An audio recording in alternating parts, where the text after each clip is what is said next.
It's easy to tell when teenagers are getting scared. Your jokes, they get a little louder. And a few of the kids, well, they start acting a little tougher than they really feel. It's June of 2001. Far northern California. A Christian youth group hikes into the Marble Mountain wilderness north of Mount Shasta. The nearest road is about 20 miles back, so turning around is not an option. Their adult leader is Jim Mills, and he carries with him a camcorder because he wants to record the trip. He knows that parents love seeing smiling faces. The kids will remember the good parts. That camcorder records on videotape, not a memory card. So the footage, it's a little grainy, but it still catches the moment that trip shifts. When the woods stop feeling like beautiful scenery and start feeling like something that's watching them. A few hours into the hike, the trail gives them something they didn't plan for. Back in the trees sits what looks like a shelter. No boards, no tarp, no neat cuts. Just snapped wood that makes a frame.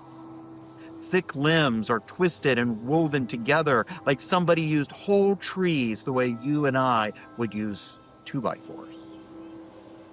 Nobody has a normal answer that fits. The group moves on, but the mood, it stays dark. Later that day, a teen spots movement high on a ridge. Jim raises the camcorder fast. He hits record. A dark figure walks among the skyline with long, smooth strides. Distance hides the details, yet the shape still looks too tall to be a person. Yet it's clearly not an animal.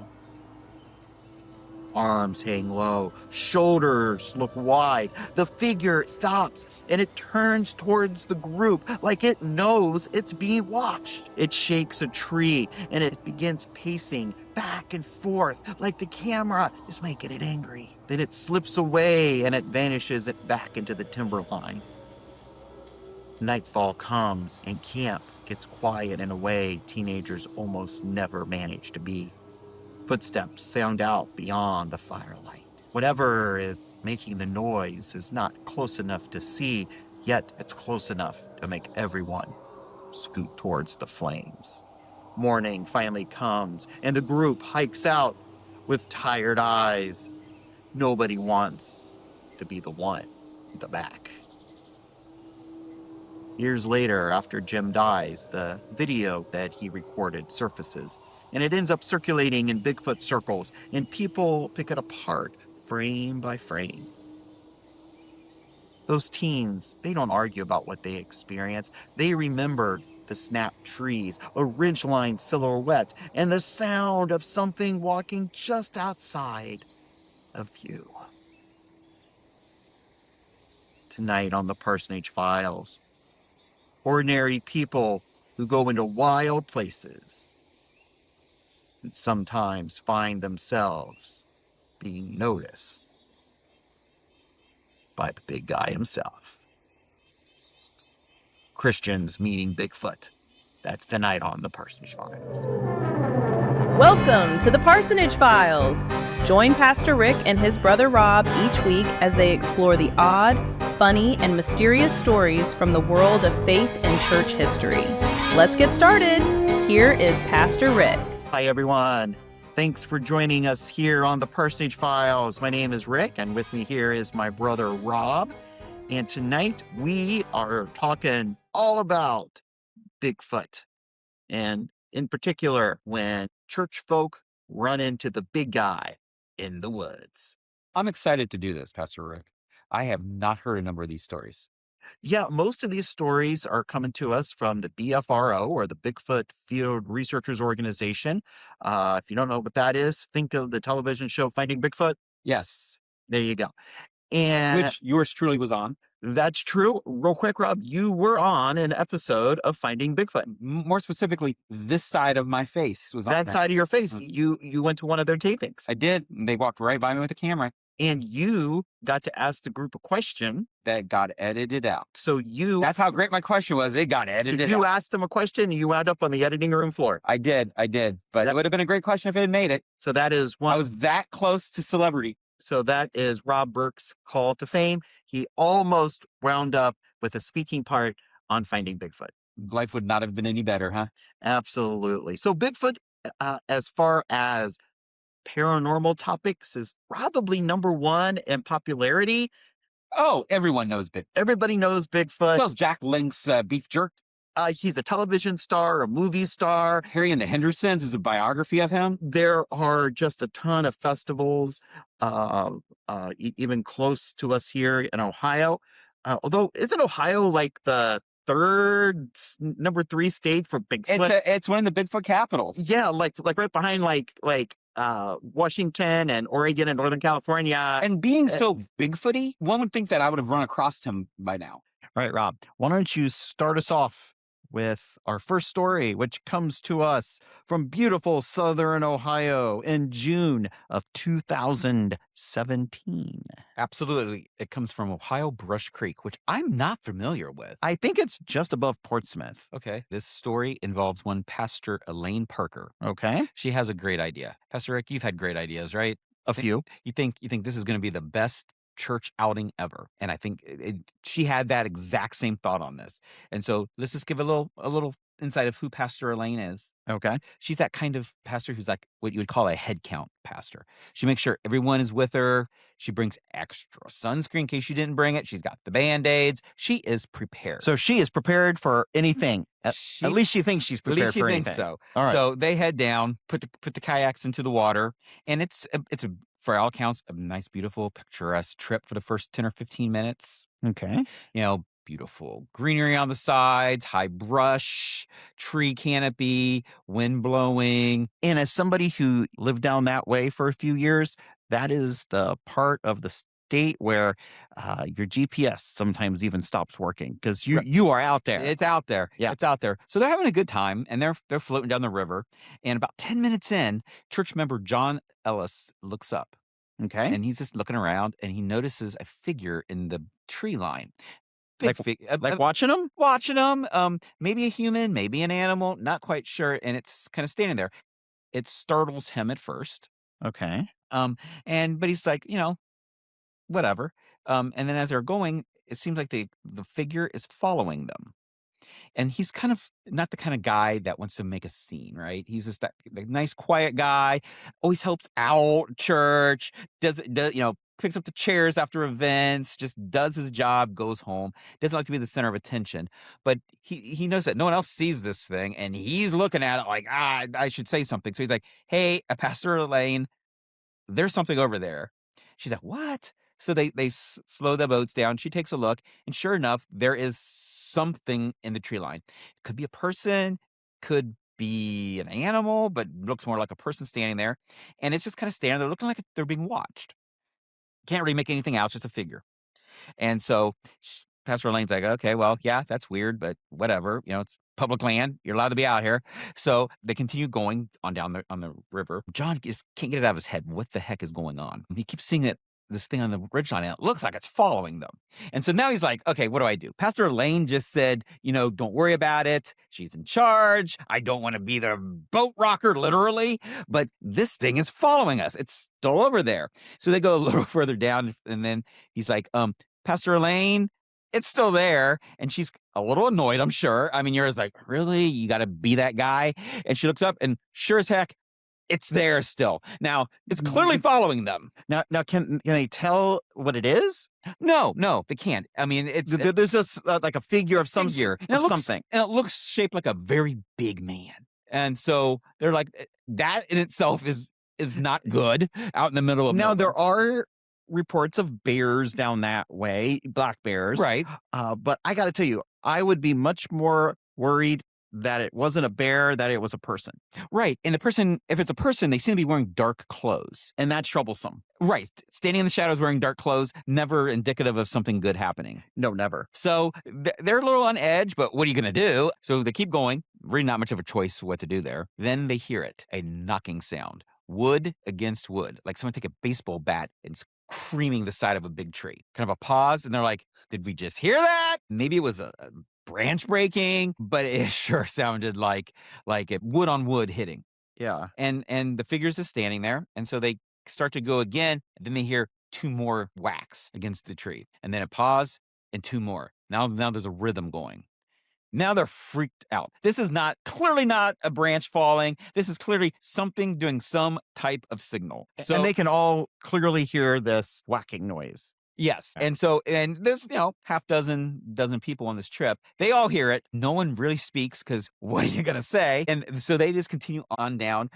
They know they're only got another 10 or 15 minutes till they get to where they're putting the kayak to put out for the kayaks. So they just keep going, and this thing keeps falling. Every now and again, they hear this rhythmic whacking on the tree behind them.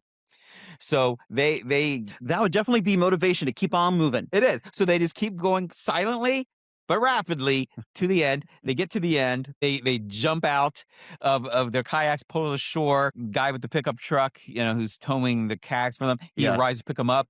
And all of a sudden, when they see him pull in, they're like, "Hey, guess what just happened?" They're happy to see him.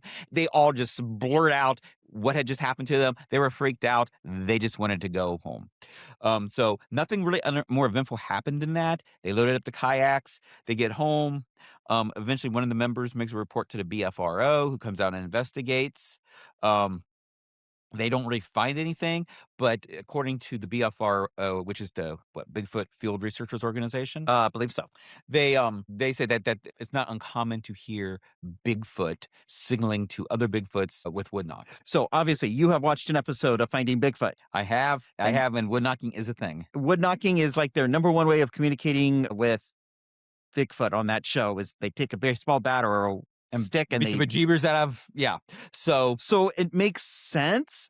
I guess a question would be: is it somebody just messing with them?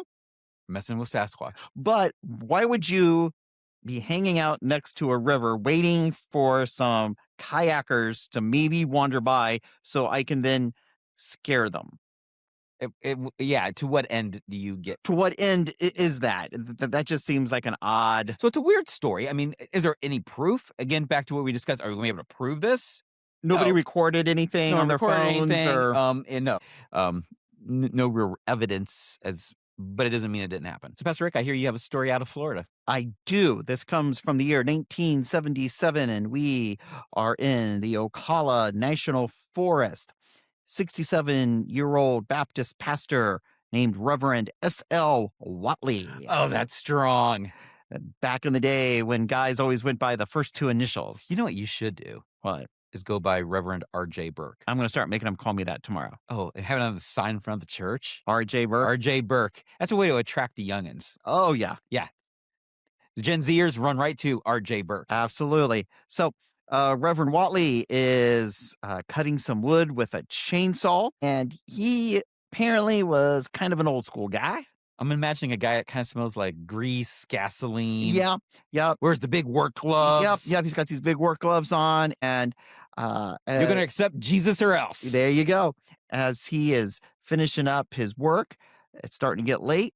He senses something moving by his truck. That's never good. Now his brain tells him it's probably a deer, because that would be the closest normal answer that you would come with, right? And then he begins to hear some low guttural sound coming. Whenever you hear low guttural sounds, just get out of there. Yeah, again, not good.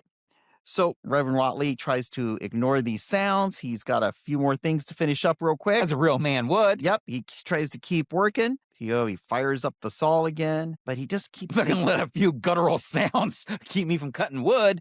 And so it's getting dark. He needs to get this wood cut, but for some reason, he just has this overwhelming feeling that he needs to go home. So he just gives up, turns off the chainsaw, begins packing stuff up, and he turns back towards his truck.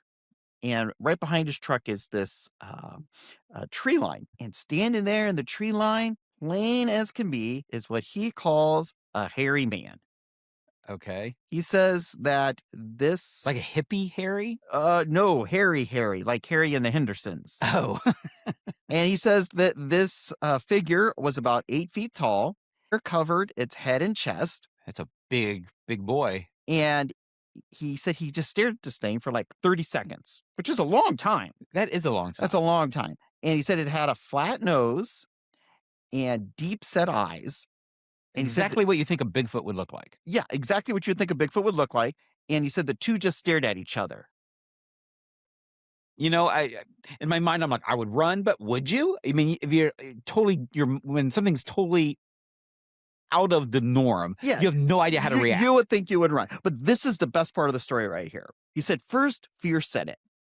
Right. As it would. I mean, yeah, there's an 8 foot tall, hairy thing. But then something else came over him.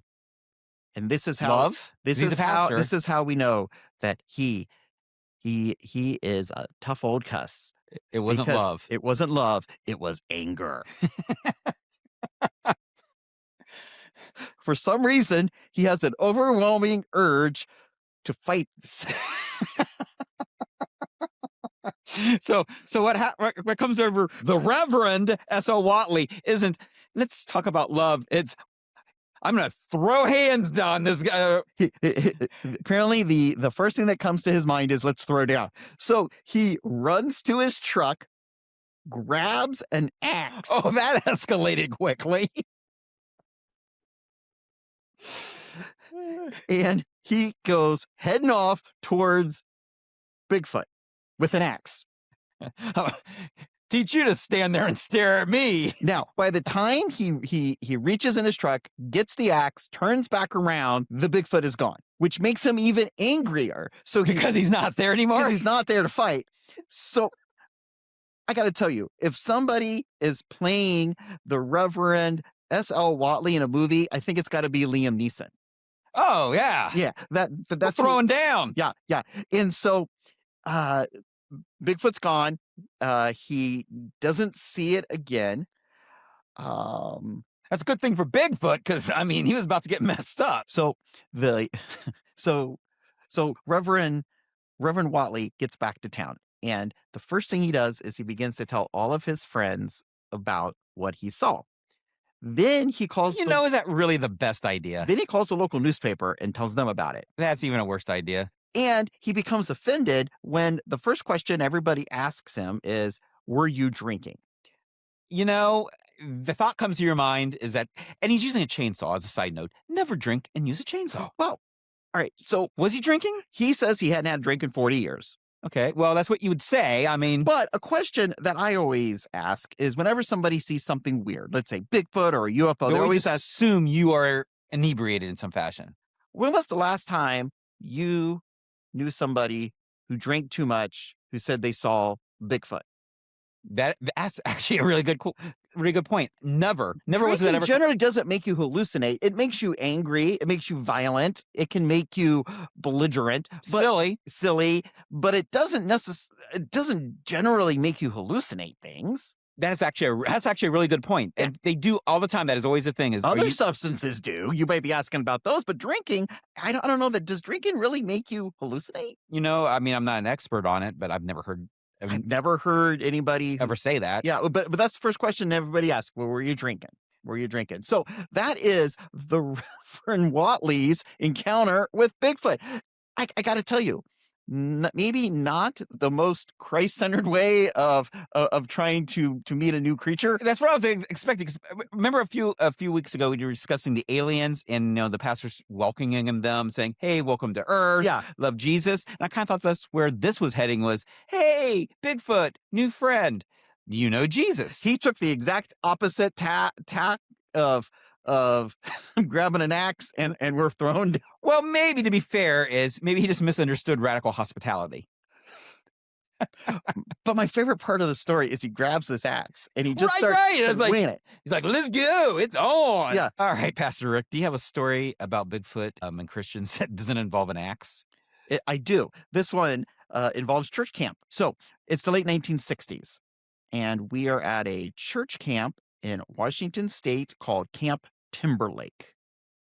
Sounds like one of those camps that would be in a horror movie. Yeah, absolutely. And apparently it's close to Mount Rainier. Okay. Yeah, so that helps. A lot of strange things that were recorded in Mount Rainier. Absolutely. The witness who reported this He was 10 years old at the time. Obviously, he reported this later. And he said one night he was asleep in the cabin with a bunch of other kids and a couple of counselors when all of a sudden they started hearing basically wood knocking outside. Once again with the wood knocking. Yeah, it sounded like somebody was taking a stick and beating trees in the woods behind the cabins. Okay. And it started getting closer and closer. And again, we're not talking like one thump or like just a branch scraping. Branch falling or anything. Yeah, a branch falling. He said it was deliberate banging, and it got closer and closer. And then eventually it sounded like something was walking right up to the cabins and hitting the side of the cabins. No. And he said, so the counselors, they moved fast. They told everyone to stay in their bunks, to keep quiet, and no one goes outside. Which would seem to be the obvious. Right. Now, of course, the kids did the one thing you should never do, especially if you've ever seen a horror movie. Is look out the window? They looked out the window. Oh, and from kids, no. And from a cabin window, one camper said he saw shapes moving near the water tower. Shapes as in plural. There was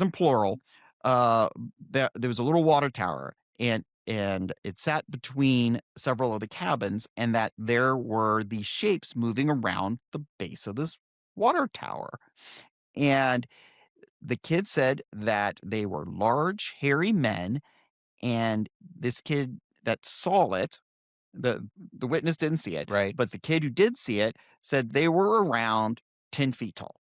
Now, how he came to that... Kids might exaggerate a little bit. Yeah, I have no idea. In general, they were super tall. And the report goes that for what seemed like hours, these visitors, if you will, stayed near the camp. They would bang the trees. They would move around. All the kids whispered because they were scared. Some were crying. That'd be horribly terrifying. Some of the kids just seemed to be frozen in place. Very, very terrifying. Morning came, and this kid, now an adult, says the camp looked totally different. A fir tree. In the morning? Yeah, in the morning. A fir tree, something like 30 or 40 feet tall, had been pushed over near the boys' cabins. Oh. And he said that there were footprints, not a few, but hundreds of prints all around the cabins and this water tower. And the sizes were all over the place, from just like little ones, about 8 inches, to way up to about what he would estimate about 14 inches. So it was a family? Like a family or a tribe of Bigfoot. Whatever organization they have. Whatever kind of organization they got. Troop. And that's when the grown-ups tried, he said, to put a lid on it. The staff told the kids that it was just a prank. They said the girls' side of the camp must have done it. Then the next night, they staged a gotcha scene to prove it. Like, see, this is all just a trick. Okay. Trying to downplay it so kids don't freak out. But here's where things get a little weird. The camp session, he said, ended early, like a couple of days early. And the kids all got sent home. Like they called up the parents and said, hey, come get the kids. Yeah. Years later, some of these campers heard like a whole nother layer of the story. That might explain what happened. Okay. All right.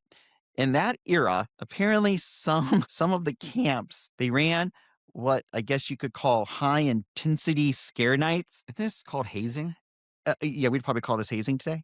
And they would say that a Bigfoot had kidnapped a counselor. This is why you don't let high school kids run over kids. And that they all needed to work together to save the counselor. And a big, hairy beast would scream from a cliff and jump into the water. Then they would all laugh at the kids and send them back. And they had to stop doing it because some of the kids got so scared they had asthma attacks.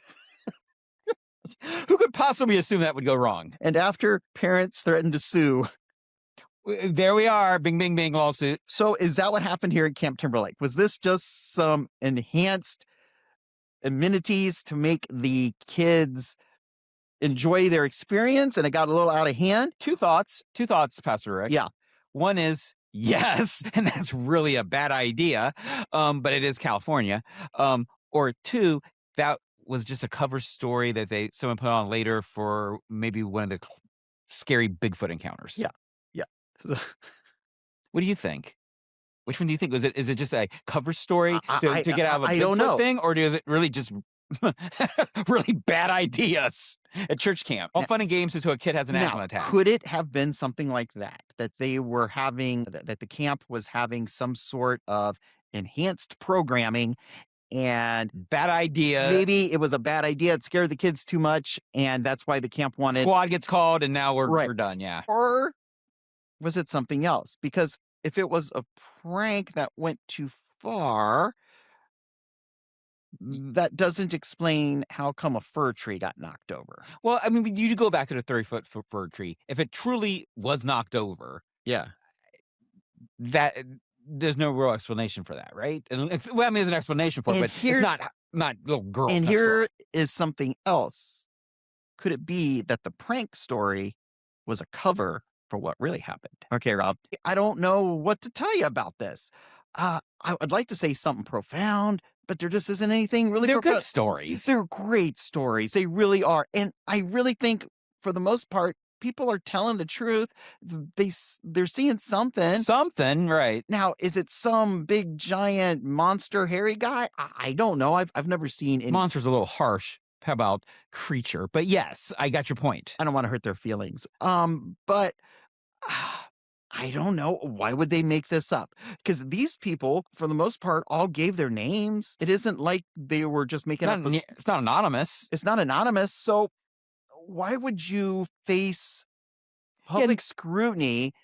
Yeah, I don't think. I mean, some people make things up. Don't get me wrong. Oh, no, people make stuff up all the But time. people can also be wrong about what they've seen. Yeah, it just makes you wonder if they're seeing something that just maybe we as people are just hardwired to see other people, and you see something in the woods and you just assume it's another human-like person. I don't know. So what I'm hoping for is tomorrow, which is going to be Sunday. Yeah. That Sunday morning, the doors open up to church, and there's at least one Sasquatch family there.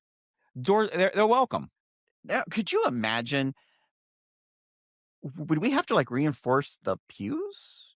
You would, but you wouldn't want to be overtly doing that because you don't want them to feel uncomfortable. I mean, you'd go get them their coffee and some case of donuts because I'm assuming they can pound the donuts. But they'll be accepted. And they might shed. So can the little kids at church. Trust me. Right.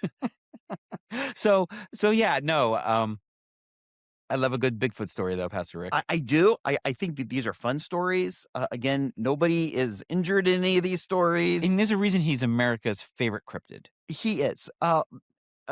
Or she is. It could be a She. That is absolutely true. Because the most famous video of all time of Bigfoot is of a female. Patty is female. Mm. So don't want to be, forgetting the diversity in the Bigfoot community. I mean, if Patty turns up at church tomorrow, she's welcome to join the United Methodist Women. I mean, there's all kinds of things she could do. Well, now, on a serious note, if they were to find a Bigfoot, what does that say about humanity, and what does that say about God, right? Because here is a creature that's very human-like, but possibly not human. Is that really where we want to go, Pastor Rick? Not today. I want to say goodbye. Me too. All right. Thanks for listening to the Parsonage Files. If you are looking for a place to worship on Sunday, we would love to have you at Groveport United Methodist Church, online or in person. Until next time, take care and be on the lookout, because you never know who might be staring at you from the tree line.